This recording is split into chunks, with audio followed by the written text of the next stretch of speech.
Good day, guys, Austin here, and in this one today, it's part 2 of my top 10 emulators of 2017. Now, if you've missed out on the previous part, links in the description down below, that will take you there. Trust me, guys, you need to get the full top 10 because this one is epic, thorough, full of goodies, and everything that you would ever need to know about emulation in the year 2017. That's what it's at the end of the day. So I'm not going to waffle on, let's get stuck straight into it. So without further ado, let's get stuck in.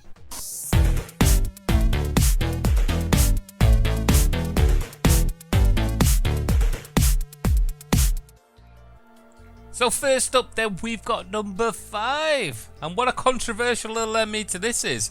I'm sure that my comment section is going to be set alight with people's opinions, views, sides of fences, elephants in rooms, all kinds of stuff. But what I'm going to talk about on this one for number 5 is Cemu.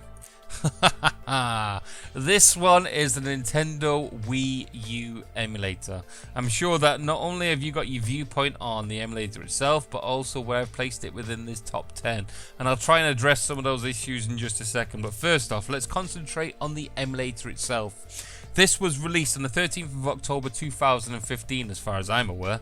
I covered this a couple of days later and I made a video of how far it had gone. Basically at that stage we were booted into, I think it was Zelda Wind Waker HD. We were getting up to the title screen, it was crashing, it was running like 2 frames per second. Since then, in the last couple of years, not only are we playing games from that console, but we are far surpassing that in terms of visuals than how it was played on the original console itself. We are playing games at 4K. We are playing games on whatever controller you think you can throw at it. I can play this on my 42-inch touchscreen TV as if it was a Wii U controller itself. It is unbelievable to the kind of level of detail, progression, development, and to where this has got to today's standard. Now, the reason why I have made this number 5 and not pushed this any further isn't just for the fact that, well, let's look at the caliber in just a second of the emulators that's in front of this, but because of its compatibility. Now, yes, it can play many games. I'm talking about Mario Kart 8, Splatoon, Super Mario 3D World, Smash Brothers, Mario Maker, Bayonetta 1 and 2, Pikmin 3, and of course the biggest one of them all, Zelda Breath of the Wild, are all playable on this emulator. All to different kinds of standards, and there is many more out there that I just cannot ream off on this list, which again are not just playable, but playable to a higher standard than that of the original console. But the size and the scope of this console and what was released on there, there's just too many games that aren't compatible. There's still a long way to go, but let's not take that away from the developers themselves and how far they have come. It's unprecedented to me, the kind of development which has come from 2 years and where it's got to. I've never seen this kind of progress before, especially not on a professional kind of scale of what we're looking at here. Normal guys working on normal development, and they've managed to get an emulator from a current gen console at the time of its release playing to the kind of standard that I'm seeing today. Now, this is where the controversy starts to creep in, and we've got a few elephants in the room. First off, it's closed source, which means that only X-App and his team can work on this emulator. Only X-App and his team knows where this emulator came from, which direction it's going to take, and where it's going to end up in the future. They are the makers, they are the creators, and that means that they get to decide its fate at the end of the day. Who are we to decide what people do with their creations? They made it. If you're not happy with it, make something yourself. There is an open source emulator, which means that anybody can work on this however they want. They can choose their own forks, they can choose their own development, they can choose how it progresses. I'll put links in the description down below. That emulator is called Decaf, and it is getting up to a very playable state where you probably could get along and play some games to the full potential. But let's not draw away this from the actual Cemu and the work that they've done. But this then brings on another caveat and another elephant in the room. The reason why it's probably developed so well and so professionally and is heading in some good direction may be down to the fact that it is Patreon supported. In other words, people can donate towards this emulator. Now, let's get rid of a lot of the myths and some of the arguments that people put forward. This is not a paid emulator. You do not have to pay anything to get anything out of this emulator. There is a fine line, and I hope and I pray that it isn't crossed, but I cannot see that happening. However, the incentive, and at this moment in time, that this is now raking in for them $33,000 per month for the team, that's a good incentive to have at the end of the day. A very good incentive to have, which means that I can see this going on for some time. Which brings me on to another, and probably the biggest elephant in the room at this moment in time. Current gen game emulation. I'm talking about Zelda Breath of the Wild and probably Mario Kart 8 Deluxe, as it's called on the Switch now. Now, of course, these are released on the Switch. However, they are also released on the Wii U. Now, of course, this emulator being the kind of progression and state that it's in right now, play these games. And to be honest, it can play them pretty damn well. However, as with emulation and any kind of standpoint, as a quick refresh, I love emulation. I love original consoles. I love my Wii U. In fact, out of my Wii U, my PlayStation 4 and my Xbox One, it's the last one still standing, not gathering dust underneath my living room TV. I've still got all my retro consoles that I love and beloved upstairs in my retro room. But in downstairs, I'm still giving it love, and so is my family. That's a testament to Nintendo and the way they are. I fully support, I fully endorse. I am a firm believer that you pay for what you play, but I'm also a firm believer that you get your best experiences however you want to play them. But for now, thank you Semu team, and congratulations in your first new year in my top 10. On to number 4 then, and for this one I'm choosing PPSS PP. And for those of you who haven't guessed it yet, this is the PSP emulator, a handheld released back in the day which is absolutely beautiful as a console itself. However, being emulated onto the PPSSPP, which apparently stands for the PlayStation Portable Suitable for Playing Portably, we'll just call this the PSP emulator from now on to save my tongue. But this was released back in 2012. It's got some huge pedigree.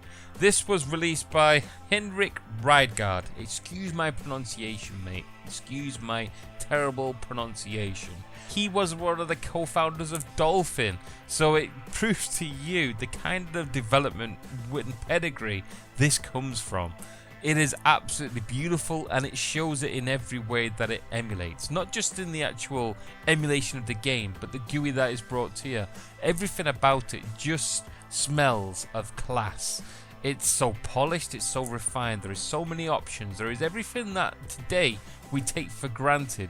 However, the kind of development that's gone into there to get it up to this kind of level is only testament to everybody that's worked on it.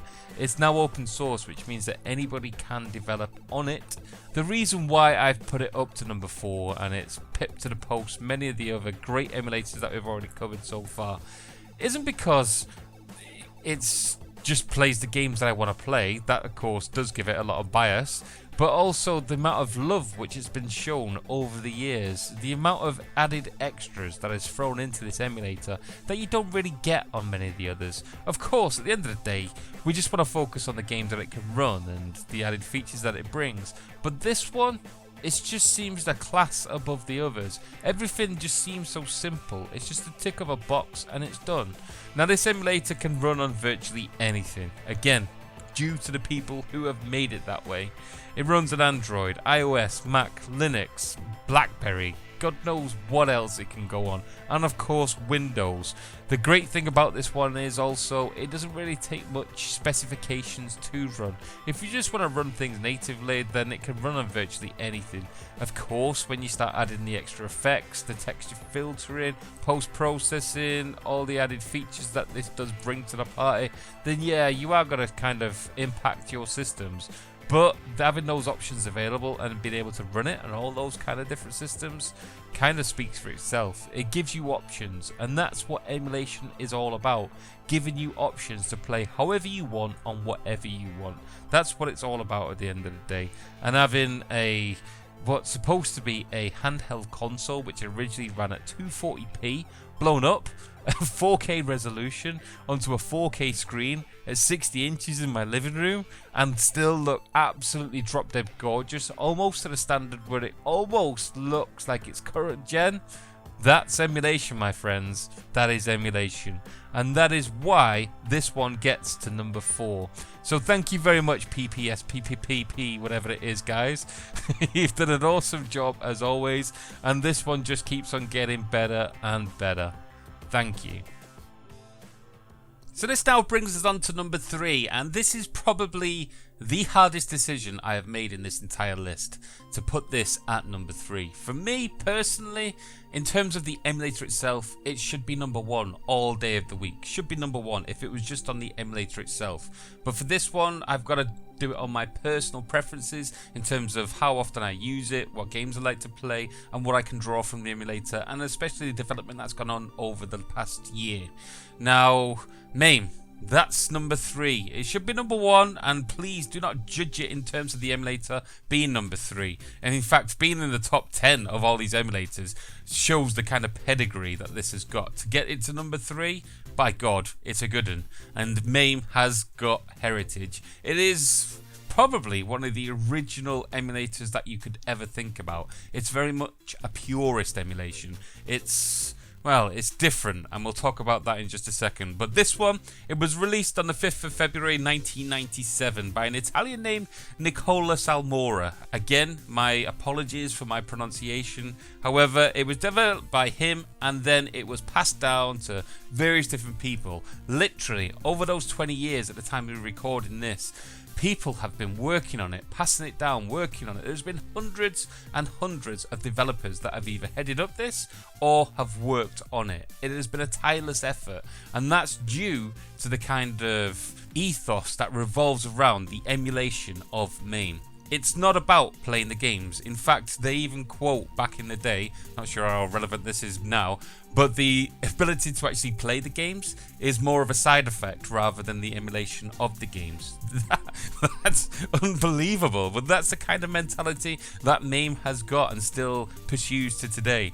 It runs on what they call LLE, low-level emulation. So in other words, what it's doing is it's actually emulating the hardware. Of course, every emulator kind of technically does this, but it's a lot lesser done. It's lesser done on more modern emulators. There's no corners cut. There is no workarounds, there is no hacks, there is no slashes. They tried to get it so each bit of the actual hardware that was originally in the arcade machines, every CPU, every transistor, everything that literally does anything on those old-fashioned boards is emulated individually to get the game to work exactly how it was back in the day. And if it doesn't work, then they just keep on knocking on the door until it does. And that's why it's still being developed so heavily 20 years later. And by God is it being developed. Every month there is a new release. Every month there is new machines added to the list. We are now into the tens of thousands of games, machines, ROMs, and in just 2015 they added its sister emulator MES into the amalgamation. That means that now MES, which is an emulator for consoles and computers and everything that you can remember from the more home side of it all, can now be played in MES also. So now not only can you play every arcade cabinet from back in the day, you can play every computer from back in the day and every console. I mean weird wacky consoles and computers that even I have got no idea what is going on with. There is such a catalogue in this that is now bringing the amount of games that can be played on this into the hundreds of thousands. And that's all due to the dedication, hard work and everything that I've just talked about. It's unbelievable. I haven't got a hat big enough to take off for these guys. The emulation and what they've done for this scene is unprecedented. and the fact that it can now not only just play on MS-DOS, but Windows, Linux, Mac, virtually everything that the other emulators could play. I could probably play this on my kettle if I had a screen on my kettle. And now that I'm thinking about it, I want a screen on my kettle. That's how well this has been worked on. It's so perfect. It is so perfect. But the work still continues. It's a tireless slog and one that they develop on every day. All as I can say is thank you and give my ultimate gratitude for not just what you're doing, but everything that you've done in the past. So, thank you very much, mate. This brings us on to number 2. And for this one, I'm choosing Dolphin. Now, for an emulator to beat MAME, it has to be big. It has to have a caliber, and by God does Dolphin do that. Last year this was number 3 and MAME pipped it. That was due to the amount of, as we just talked about with MAME, what MAME can do. This year, Dolphin, they've blown the doors off my expectations. It went that big that I didn't even realise what could be done with this emulator, or in fact the system in general. It not only exceeded my expectations, it gave me what I didn't know I wanted until they gave it to me. That's hard for me to explain, but that's how well it has been in these last 12 months. Let's backpedal low and talk about the emulator itself. Back on the 22nd of September 2003, that's 13 years ago at the time of recording this video, it was released onto the public, and it was kind of more a proof of concept. It was developed by Henrik Rijgaard, as we talked about earlier on before, and his mate Frez or Fires, not sure you pronounce that. Again, my apologies for my pronunciations. Help me out in the comments down below for that, guys. This was closed source as it is released. That meant that only developers that were working on it, in other words, them 2 guys and probably some people in the background, they were the ones who could get the job done. And which gives me a lot of expectation with some of the closed source emulators of today and hope of where they could go in the future. This wasn't released into open source until 2008, and until that kind of period, it was more proof of concept like we said. We were getting commercial games to run, albeit from the very start, but not very well. And those games that did run kinda well, you needed that absolute beast to get up to the progress of where you would actually enjoy the games. Nowadays, since it went open source, the doors got blown off. New developers came in, new ideas were brought along, and new enhancements were put into this. You can now use your Wiimotes. You can now go into VR. You can now virtually do anything. Not only does it do 4K, you can probably push this even further. I think it's up to like something silly like 8K or something. I got no idea. The emulator and the journey that it's been on has been terrific. It can now be played on Windows, Linux, Mac OS and Android. In fact, only a couple of months ago there was a video uploaded by Guru Tech Support who managed to get his Galaxy S8, a mobile phone, running Dolphin at top speed. Albeit depending on what game you're playing and all that kind of good stuff, but that just proves the kind of performance and compatibility that's been made in this emulator over this 12 months period. Even before, when I made the last video, you still needed kind of a more strong CPU to get this to work. To be able to get this to work on a mobile phone, to be able to get this working nowadays on what you would class as a more sensible computer, that's a testament to the amount of hard work in terms of performance and compatibility that these developers are putting into this emulator today. I'm not even scratching the surface of what some of the enhancements and some of the things that they have brought to the scene. It's deserving of a video within itself, which is something that I have promised and I will be doing over the next couple of weeks as I catch up with my videos. We're talking about Dolphin VR, we're talking about getting the Dolphin Triforce working, and we're talking about getting the most out of this emulator, and as always on my channel, pushing it to the limit. So I think I've blown this emulator's trumpet enough, but I truly believe that there isn't enough trumpets in this world to blow any more for this one. So thank you very much to the Dolphin team, everybody who's been involved with it, and everything that you've done for us so far. Thank you. And this brings us to number 1, the most highly anticipated, controversial, and I'm sure this will get the blood racing with many of you. I am choosing for number 1 this year, Live Retro / RetroWatch. Why?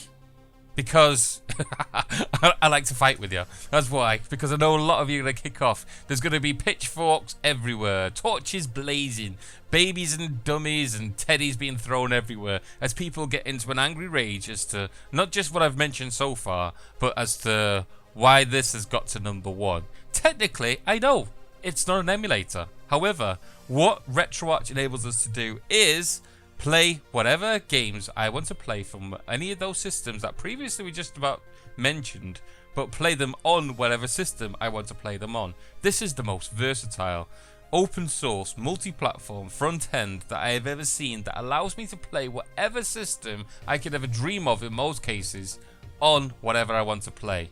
I kind of just said the same thing twice. This allows me to play on Windows, OS X, Linux, Android, Blackberries, Raspberry Pis, PS3, Xbox, Xbox 360, GameCube, Wii, 3DS, PSP, Vita, to name but a few platforms of how I can experience my games utilizing this front end stroke emulator stroke core launcher, whatever it is you want to call this.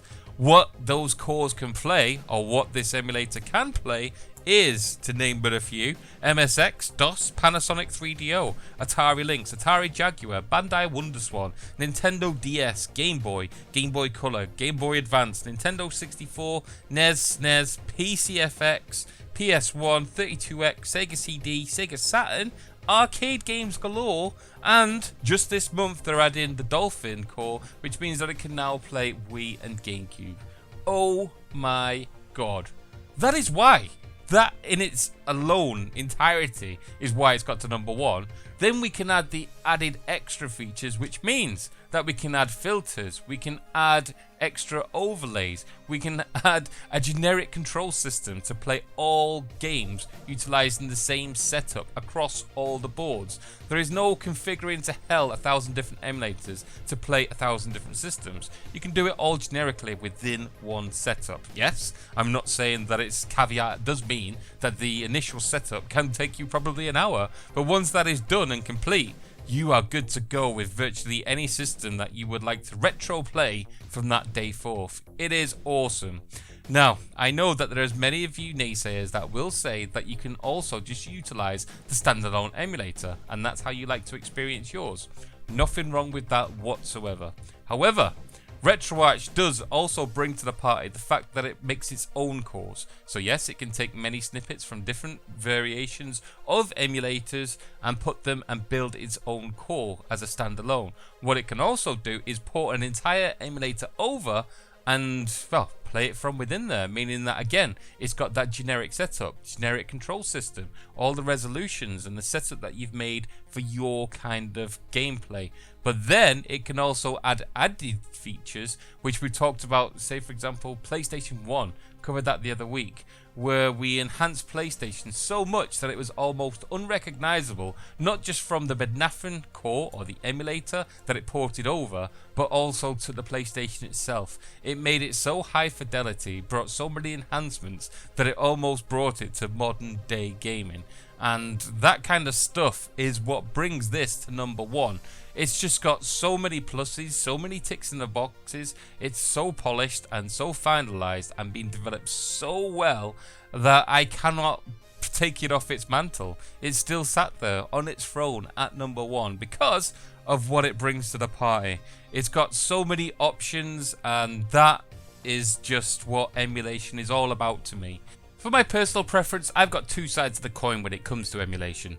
I've got the fact that number 1, I want to experience and play these games, especially the more modern ones, to a heightened experience. In other words, I want to push the resolution. I want to get the enhancements that are available to today due to the advancements in hardware, what's available to us with coding, manipulation of the original games and way it's brought to us and represented. But also, I like to experience my old games with the nostalgia side of it all. So I don't want to experience them with any added extras. What that brings to me is added experience in terms of making it so I can play them anywhere I want to. I no longer have to have 50 systems set up in every room around the house to be able to play the games when I want to play them. I can take most of them on my mobile phone and play them wherever I want. That is the kind of enhancements that I want to bring out, not just visually, but in terms of being able to use them. Then you incorporate the fact that it's also got netplay, and you can experience many of these games across the network with most of your friends. That is what emulation is about. It's not a competition of original hardware vs me emulating. 9 times out of 10, I'll choose my original hardware any day. But what I can't do is take my original hardware anywhere I want to play it. What I can do is emulate it anywhere I want to emulate it. Just as I cannot play my 12-inch records anywhere, but what I can do is copy those 12-inch records, play them on my iPod, and play them in enhanced experience wherever I want, to my pleasure, because that's my right. And that is emulation. That is my number one. That is my rant, and that is the end of this year's top 10 emulators of 2017. Jesus, I went on a tangent there at the end, didn't I? Anyway, guys, it's absolutely a pleasure to bring this kind of stuff to you. But please tell me your top 10, where I've got wrong. I'm sure there are so many controversial emulators that I've mentioned in this. Also controversial places where I've placed these emulators that I'm sure you've got your own opinion. Tell me your top 10. Tell me what you and the reasons why. I love to hear this kind of stuff because it's my passion at the end of the day. That is what I'm all about. And that's what I bring to you. So look in the description down below. There's links to all kinds of tutorials, links to all kinds of places which may aid you. But most of all, make sure you subscribe to the channel because I'll keep you updated with all the progression of all this kind of stuff. Plus, I'll show you how to squeeze every last ounce of gamey goodness out of every emulator and gaming in general, because that's what it's all about, pushing it to the limit over here. So anyway, guys, it's been a pleasure as always. Please like, please subscribe, please do all the things that people do in this world of YouTube where we push it to the limit. But most of all, you have a good day. Laters!